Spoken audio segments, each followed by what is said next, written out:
காலாண்டு தேர்வு மற்றும் தொடர் விடுமுறை காரணமாக கொடைக்கானலில் குவிந்த சுற்றுலா பயணிகள். மலைகளின் இளவரசி என்று அழைக்கப்படும் கொடைக்கானல் முக்கிய சுற்றுலா தலமாகும். இங்கு பல்வேறு இடங்களில் இருந்து ஆண்டுதோறும் கொடைக்கானலுக்கு பல லட்சம் சுற்றுலா பயணிகள் வருவது வழக்கம். இந்நிலையில் கடந்த 2 மாத காலமாக சனி மற்றும் ஞாயிற்றுக்கிழமைகளில் மட்டும் சுற்றுலா பயணிகளின் கூட்டம் சீராக இருந்த நிலையில் தற்பொழுது தமிழகம் முழுக்க பள்ளிகளுக்கு காலாண்டு தேர்வு விடுமுறை அறிவிக்கப்பட்டுள்ளது. இதன் எதிரொலியாக கொடைக்கானலை நோக்கி சுற்றுலா பயணிகள் படையெடுத்து வருகின்றனர்.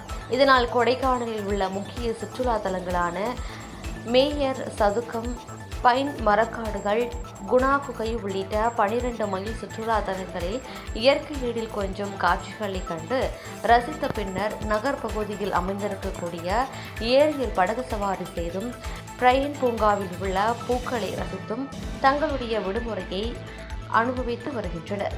மேலும் தரைத்தளங்களில் ஒரு சில இடங்களில் வெயில் வாட்டி வரக்கூடிய நிலையில் கொடைக்கானலில் சீதோஷம் நிலையும் மாலை நேரத்தில் சாரல் மற்றும் கனமழையால் வித்தியாசமான சூழ்நிலைகள் சுற்றுலா பயணிகளுக்கு தங்களுடைய விடுமுறையை கழித்து வருகின்றனர். தேர்வு விடுமுறை முடியும் வரை சுற்றுலா பயணிகளின் கூட்டம் இருக்கும் என்று எதிர்பார்க்கப்படுகிறது.